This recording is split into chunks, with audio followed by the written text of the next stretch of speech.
Who's to say that we can't sit comfortably as gentlemen while I stare through the smoke, cordial to my end alone?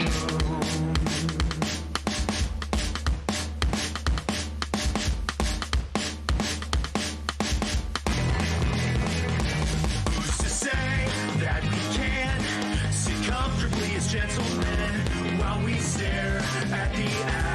What we would have been, who could have known, good intent leads to moments of regret.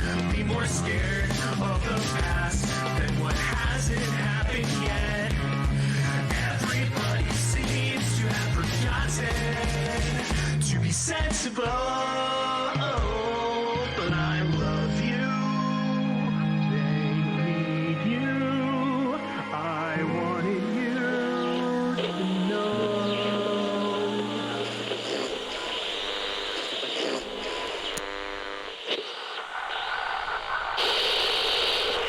Well, that will need to be fixed. That was a dreadful sound.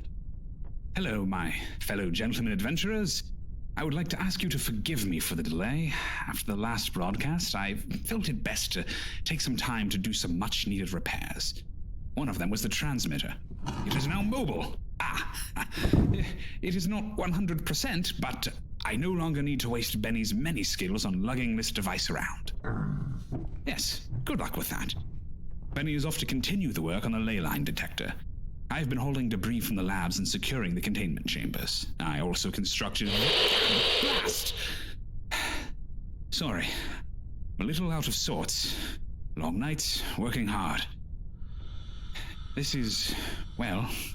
I hope it will glean the location of my dear sister on the other side of the veil in the Quincy Queen's chateau.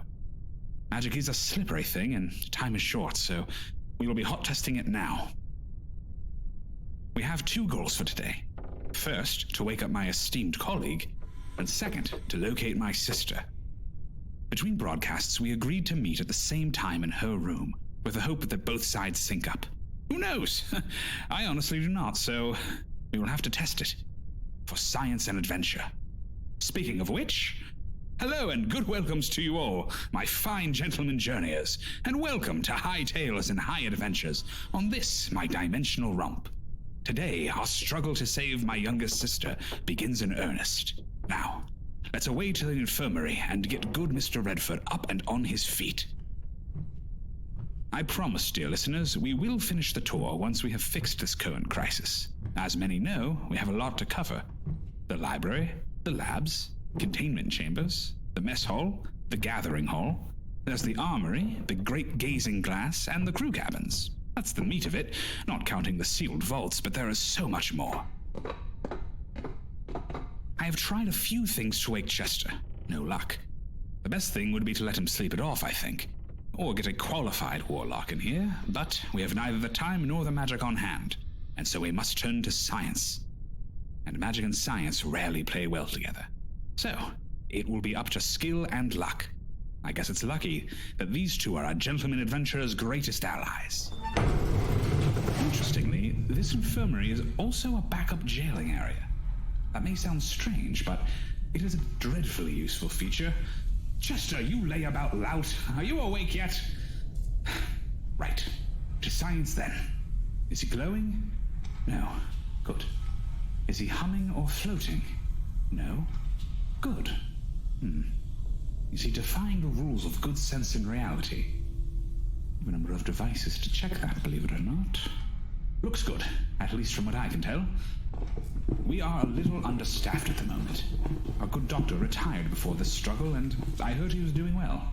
Grandkids or something like that. His timeline is a little jumbled, but he is happy.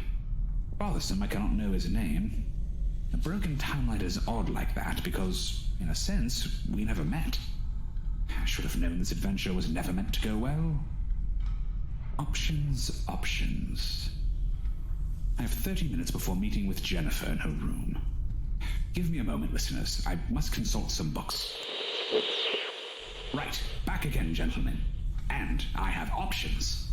None of them are great, but Chester would approve. He has a certain roguish disregard for danger, which, while brilliant, is why he made a god-awful professor. So, here it is. I can break the curse with some emergency dispelling effects. We have some bottled magic left that was not eaten by the Serpent Lords of Her Majesty's Scaly Court. That is the luck part of the night. Unfortunately, that will not wake him up by itself. It will just remove the supernatural effects without reversing the physical ones. I told you, magic is weird. We are just lucky it was only a light axing. Heavy magic and real curses get tricky. Let's hope at least one of my plans work, because otherwise it's up to electrocution. Works shockingly well on a number of magical effects, but it is rubbish for you, I should think. I really should point out that none of you should try this if you are not a medical doctor with some experience in the supernatural. I am not, but Chester is, so let's hope that counts for something. Well, that was the easy part. Let me check. Eyes still dilated. He is out cold. It never is easy, dear listeners. If it ever is, then it's a trap. Remember that, because I'll be carving it on my tombstone. Right. Salts. I'll wake up and make my life somewhat easy. Drat. Right.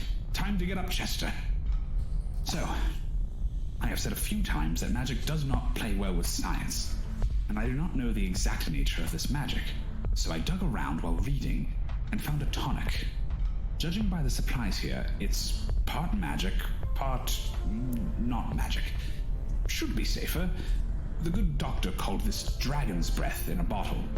The notes in the back explain it's for forcing someone out of a stupor, among other things. So, yes, that is what we are doing now. Worlds and gods, I am not qualified to do this. Okay, right. Adventure and danger abound. Sorry, my friend, I need you up now. On 3. I'll be, oh mercy, injecting the cocktail straight into the jugular or femoral artery. Okay, Manny, it's not like you have never done this before. On 3.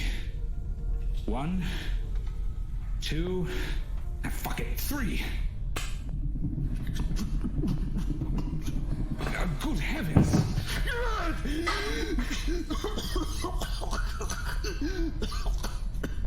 Chester, ow! Chester?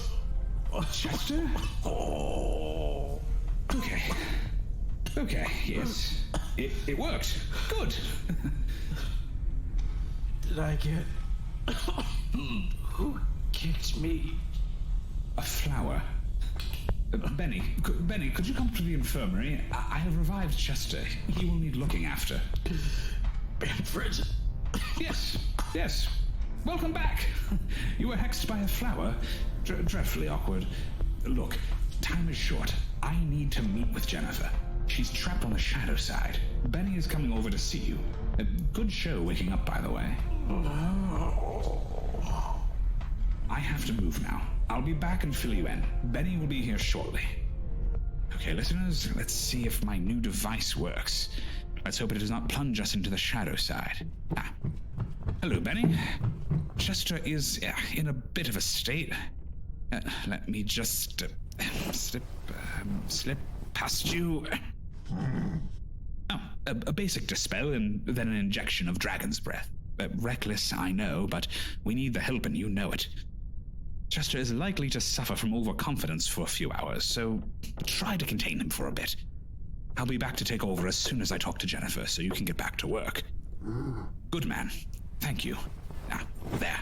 We're untangled and I'm off. So, my sister's room is a bit odd, and time is short, so we have to hustle. Chester and I have quarters situated in the same wing, along with Benny, the good doctor, and Eric. It is a bit chaotic, but we manage passing fair. My sister joined later, and we had to add her on to the aft of the Quincy Queen. Lovely room, if you don't mind the general rumble of power plants and the isolation. She does not, I assure you. I really need someone to play off of. Monologuing is exhausting. Anyways, to cover it quickly, before we get there in a moment, her room is bolted onto the aft of the ship, and it has 2 lofts and a balcony. The top is her nest, and below is a storage area and leisure space. There is a tiny kitchen and a workspace. Under that lower floor is a storage area. The balcony is fairly simple. Steel grating with an iron railing. It's a comfy but small space. No door, just layers of bead screens spaced down the hall. Magic, of course. They read the mood of my sister and become impassable to anyone she does not want in there. Looks like she's close enough to affect them. Otherwise, we would be locked out. Here we are, my sister's nest. A bedding area made of pillows and comforters. And here, on the right of the door, is her viewing glass. I am hoping to convert that later to transmit to Jennifer so I can see her. But until then, let's see if my contraption works. Jennifer. Jennifer. Damnation, did I mess something up? Manny! These are legends. What? What's wrong? Nothing. The volume was louder than expected. How are you? Cold, Manny. It's impossible to stay warm here. I'm tired and I'm getting hungry. Slower than I would expect, but it is happening. Can't sleep much because not Benny is here. Right. Well, that sounds dreadful. Benny and I are working tirelessly on this end. Just you two? I just woke Chester, so it will be all remaining hands on deck. Just the three of you left? Yes. This has been a dark time. Benny is working on the ley line navigator. I've been moving debris and gathering materials. What little we have, that is. Wow. I'll deal with those emotions later. Okay, Manny. I know you want me to gather what things I can over here, and there is a lot. But I don't think you want any of it. The books scream, the water is black, the walls breathe. Everything is just a little wrong. Sounds a little like Lily's childhood bedroom. Trouble coming? Not Benny and I are playing cat and mouse at the moment. The shadow side is bigger than the real side, and everything is softer here. It's ghostly, kind of. Did you hear that? Hear what? Nothing, I hope. We should try and meet again in different places, but again, this place is big. Maybe my room is best because it's far from containment. We will talk about the spatial oddities of the shadow side later. Spatial weirdness I can deal with, Manny. It's all the deadly things on this side I'm a lot more worried about. Quite right. We need a plan. We will need to know how this happened. I'm cursed. Are you sure? Yes, very sure. And it's a bad one too, Manny. Calamity curse. Well, that was not the news I was hoping for. I think I can guess where that came from. Yeah. I know it is not the time, but I did warn you about the scorn of the gods. Okay, so you have been cursed with calamity by a bitter divine being. Not the best news there, but far from the worst. I may have to grovel a lot. Lovely, more groveling, how noble. But before that, we need to be able to see each other, if possible, so I want to retrofit your viewing glass to see the shadow side. Let me throw together a list of supplies you'll need. Wait, is there a viewing glass on that side? Yes, Manny, it's here. But it's black as obsidian. Close enough, I hope. You'll need gold and copper wire, as much as you can get. Some magnets, a motor, or a hand crank. I know you know how to make a power source. Yes, Manny, gadgets are my thing, remember? Good. Well, we will need crystals, at least 3 white quartz, if you can, a dozen vacuum tubes, extra resistors, and something from this side. No, it cannot be you unless you want to be fried. And will I need a conduit? I saw some pickled things that might work, if their brains are still whole. Yes, better grab one to be safe. Try to get the least evil-looking preserved beast. I know some runes, so that should help. A light bulb would be good. Light bulb, got it. Manny, if you contact Olympus... When I contact Olympus, we can get this curse off you. Yeah. Yes. Well, it is a moot point at the moment. We do not have long-range communications up. Look, Manny, before you do, let me know, okay? Sure. I'm sorry, Manny. I guess I wasn't really thinking back there. It's not like I have not done anything foolish myself. Hells in heavens, I just injected Chester with an ocean of dragon's breath tonic. Did he scream? Yes, it was most undignified. You are a bastard, Manny. That stuff kicks like a mule. Oh, Chester's a tough one. Listen, Jen. It's going to be fine. We will get you out. But you will be telling me exactly what happened on that mountain. No more putting it off or playing coy. Jenny, you have a curse of calamity on you from a god. This is way beyond the point where you can keep it to yourself. Yeah, I know. Okay, fine. We'll talk when this is over. Good. Go get what we need, and we will meet up again and see what we can build. Got it. I'm sure I can get most of that. Okay, Manny, I need to go before Not Benny finds me here. Go. Talk to you soon. Love you, big brother. I love you too, troublemaker. I wonder, dear listeners, if all families are like this on some level. Mine sure is weird on a lot of levels, but in some ways I wonder.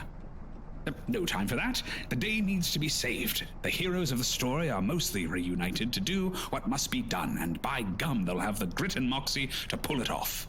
So, dear listeners, until we meet again, in this reality or the next, always remember, no matter who or what you are or identify as, there is absolutely no reason not to be a gentleman, and even less reason to live a common life. Because, my friends, reality is strange, and so are you. Goodbye for now, and good luck in all your daring do's.